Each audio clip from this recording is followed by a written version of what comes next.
Gifts of the Heart by Patricia Polacco.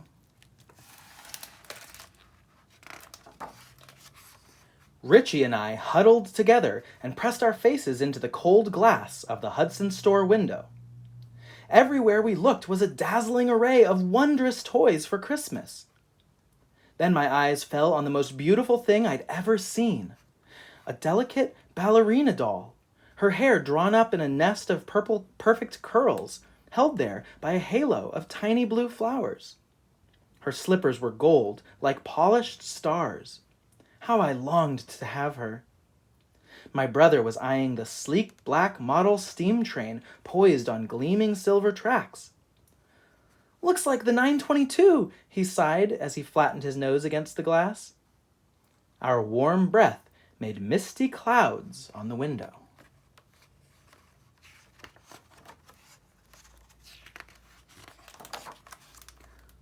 Well, you two, Grandpa's voice called out as our Model A rumbled home. "We need to get home before the old lady from the agency gets there." Grandpa was trying to be cheerful, but we knew his heart was heavy. This was going to be our last Christmas on the farm. Grandma had died in the fall, and he was selling the farm in the spring. Too many memories. Stone for stone and board for board, Grandpa had built the place with his 2 hands. He always told us that before he and Grandma moved into the house, they'd breathed magic into it, and the very ground it stood on. We believed him. "Is that the lady from the agency?" Richie asked as we pulled up to the house. There was someone standing at by the back door. "That's her. What with your mama taking that teaching job in Battle Creek and getting home so late, we need someone to take care of you two," Grandpa said. "I don't want any old lady we don't know in Grandma's house," Richie whispered. Richie was right. A very strange-looking woman was standing by the back door. It was snowing, and the flakes swirled around her like a soft white cloak. As we walked up to her, she smiled. "My name is Kay Lamity. I'm your new housekeeper," she said, and she spun on her heels and trundled through the side door into the kitchen. "Fine kitchen," she crowed with approval. "Which one of you young'uns is going to show me where your grandma kept everything? I got to get to cooking." Richie dropped onto a chair at the table. "You talk funny. Where are you from?" "Yazoo, Mississippi," she exclaimed as she rolled up her sleeves. "You know what your name means, don't you?" he added through squinted eyes. "Sure do. Means I'll be shaking things up round here, I 'spect," she grinned. "Calamity means disaster," Richie said defiantly. "Disaster." Grandpa hurried up. "Oh, I apologize for the rudeness of my grandson," he said, giving Richie a "you'd best behave" look. "This is Grandma's kitchen," Richie mumbled. Kay Lamity made us a fine dinner that night. All the cooking had fallen on Grandpa after Grandma died, and now Mama didn't get home till late. We'd been living on scrambled eggs. Kay Lamity made fried chicken, gravy, and mashed potatoes with some corn that Grandma had canned last spring. Dessert was best of all. Scrumptious bread pudding. Mama's and my favorite. "This here is clean out of your grandma's recipe box," Kay Lamity said. But Richie pushed out from his chair, his face red and angry. "Maybe all of you are letting her take Grandma's place, but I ain't never." He thundered upstairs to his room and slammed the door. Mama looked hurt, and Grandpa was angry. I started to cry. "I'll remedy this," Kay Lamity said quietly, and bounded up the stairs and burst into Richie's room. I followed behind her. "Boy," she said, "where I come from, we cook yard-long night crawlers in green bugger gravy, and for dessert, blister puss pudding with black widow garnish." Richie looked up from his pillow. "I can stare down an armadillo while dancing on the back of a wild boar and tussle a gator to the ground while whistling Sweet Land of Dixie," she said, crossing her arms and wagging her head. Richie leaned forward and tried not to smile. And I play the meanest game of checkers this side of the sweet Mason-Dixie line. Bet you can't beat me, Richie whispered. Can too, she countered. Cannot, he challenged with a slight smile. Well, slap my face to the side of a hog and let him roll in the mud. Let's go on downstairs and see if you can. That was the beginning of one sweet friendship.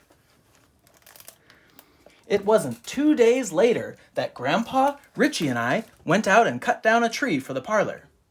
Kay Lamity sank the bottom of it into a bucket of sand. We got out all of the ornaments, set a fire in the fireplace, and sang songs while we decorated the tree. My favorite part of Christmas is this right here, being with family, a crackling fire, and singing down the moon. Kay Lamity sighed. What's yours? She asked me. When I hear Santa and his reindeer on the roof. I was thinking about that doll with the blue flowers in her hair. Richie gave me a disgusted look and shook his head. Well, Richie boy, what exactly do you like about Christmas then? I like getting gifts, presents, he piped up. I knew he was thinking of that train. Kay Lamity got a faraway look. They's gifts and they's gifts. Richie and I looked surprised. Our grandma used to say that very thing. All them toys you see in them shops, window, are one kind of gift. Maybe they ain't the ones that count. Richie and I looked at each other. Could she read our minds? Gifts that come straight from the heart. That's the kind that's kept forever. What do you mean, from the heart? Richie asked her. A gift of the heart ain't opened by pulling on a fancy bow or ripping pretty paper off a box. It's about opening your heart and giving what's inside. That's the greatest gift of all.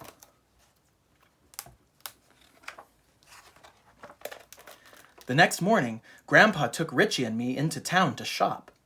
As we motored over the bridge, we could see our good old village was all a bustle. Shopkeepers were putting the finishing touches on their windows. People were hanging garlands of greens on the lampposts that lined Main Street. Looks like they're getting ready for the Santa parade on Christmas Eve, Grandpa announced.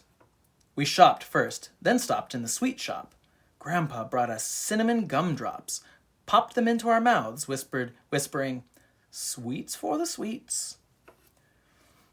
When we pulled the door open to leave the shop, though, there in the doorway was Santa himself. Oh, do you see Santa? Right here, there's Santa. Ho, ho, ho, he bellowed. And have you two been good children? Oh, did he? Have you been a good kitty? Walking across my camera? All right, okay, you stay there. Richie shook his head, yes. I was speechless. His suit was a little threadbare and had been patched. His beard was sparse, but none of that mattered to me.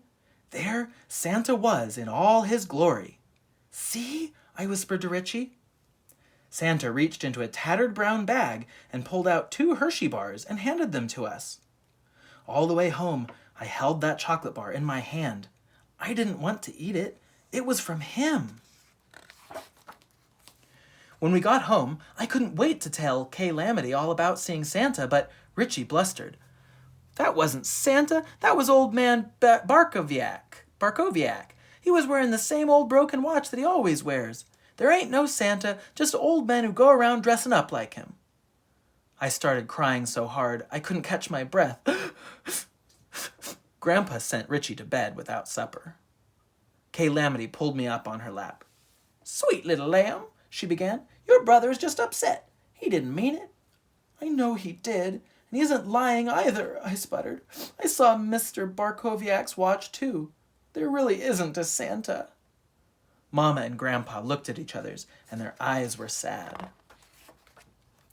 Later that night, after I'd gone to bed, Kay Lamity sneaked a warm bowl of soup and toast to my brother. That there soup is made from cockroach toes, bee's knees, and buzzard bowels, she said as she put the tray in front of him. Then she said, Richie boy, we gotta have a talk. Richie just sipped his soup. Telling that little girl that Santa ain't real has all but cast her adrift in an angry sea. Why does it matter so much what I say anyway? Richie quietly retorted. 'Cause you're her big brother, and you will always be as long as she lives. You have to make it right, Richie boy, Kay Lamity whispered. How? Richie asked, as tears filled his eyes. What do you think your little sister wants more than anything right now? Kay Lamity asked him. For me to believe, he whispered softly. But how can I do that if I don't? Kay Lamity opened the curtains so that Richie could see the bright stars. Open your heart. That's all you gotta do, she whispered. Then they looked at the night sky together.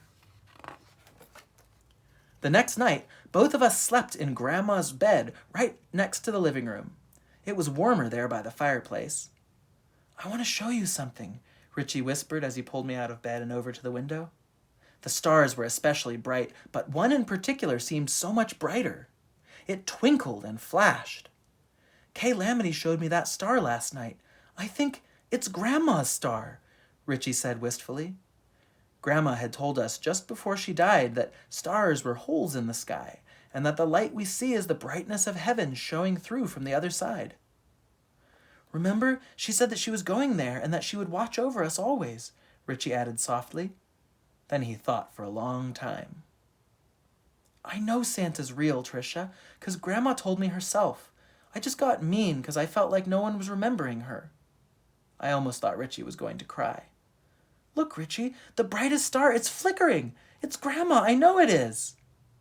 We hugged and climbed into bed and drifted off to sleep.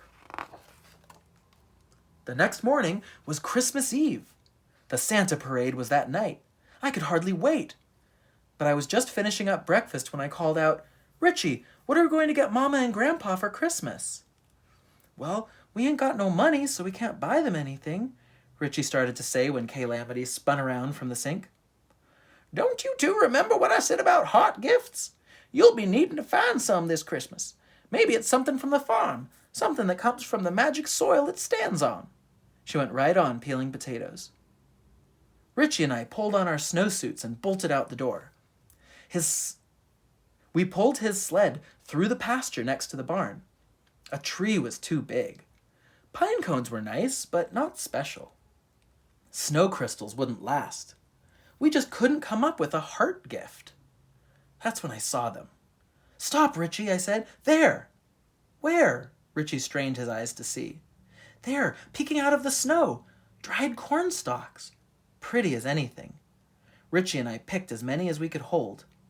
So we won't forget this farm for a long time, I whispered softly. Kay Lamity will know just what to do with them. We hurried back to the house to show Kay Lamity what we had chosen. Perfect, she crowed. Now I'll show you something magic we can make from these. True gifts of the heart. We all toiled for what seemed like hours, but our fingers and hearts soared. We cut, pasted, drew, and sewed. Kay Lamity sewed small pouches that we filled with soil from our farm and attached to our gifts. Then we wrapped them and placed them under the tree in the parlor. Later that night, Grandpa bundled all of us into the car, heading for town to see the Christmas parade. I could hardly wait to see Santa. As we approached town, we could see everyone was there, lining the streets. Richie pulled me through the crowd to take another look at the toy store window. I caught my breath again when I saw that ballerina doll with those beautiful curls piled on her head.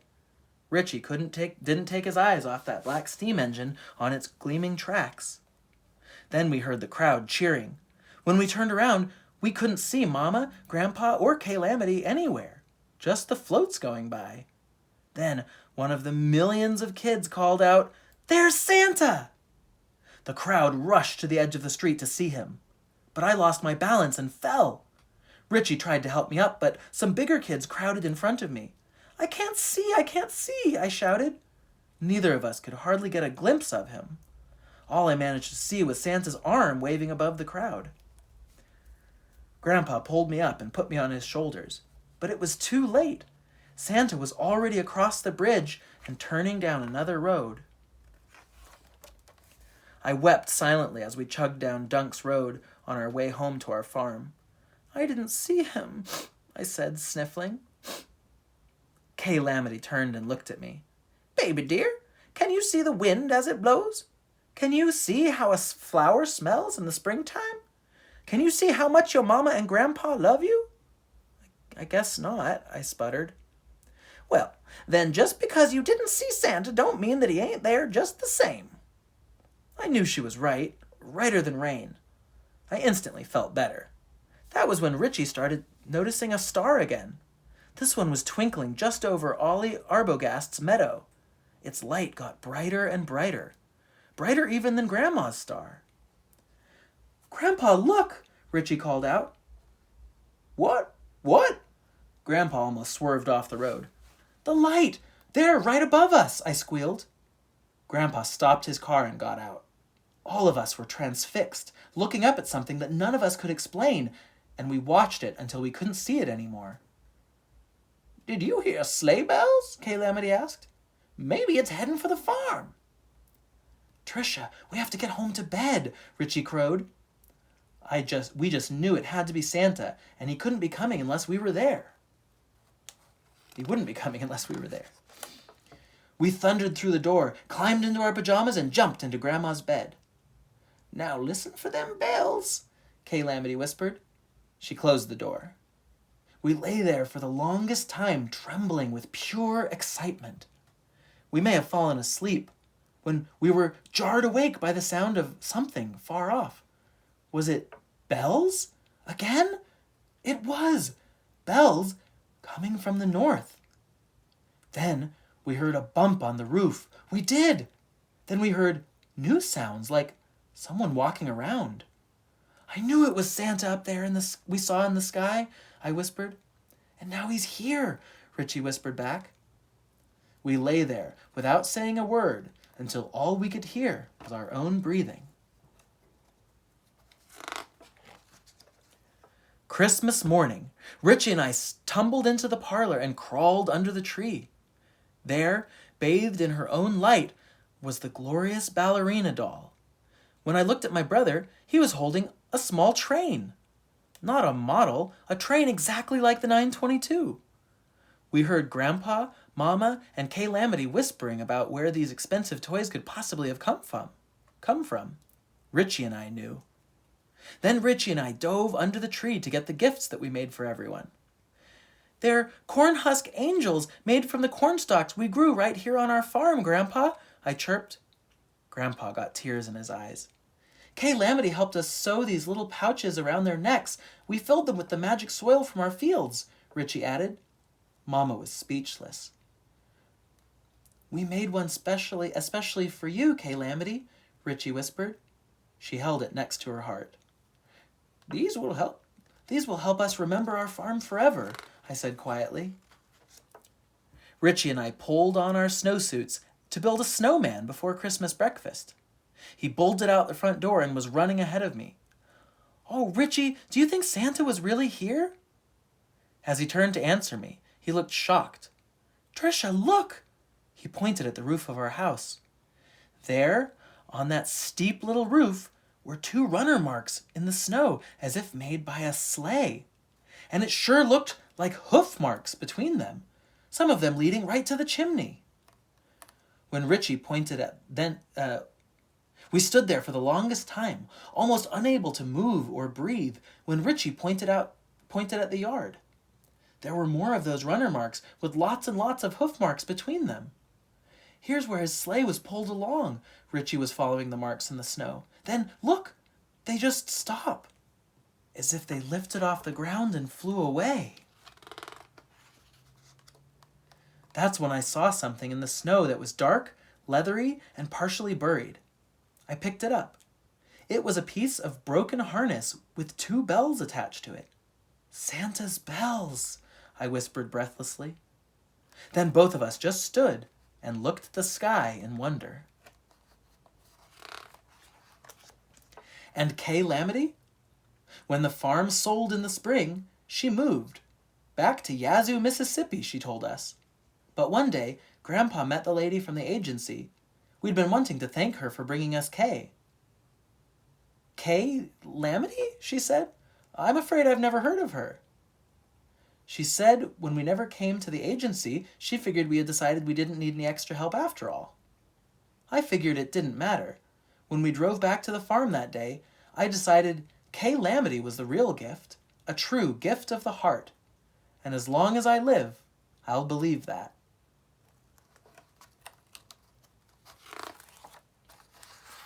For my family and the mysterious wonder they created in all of our lives.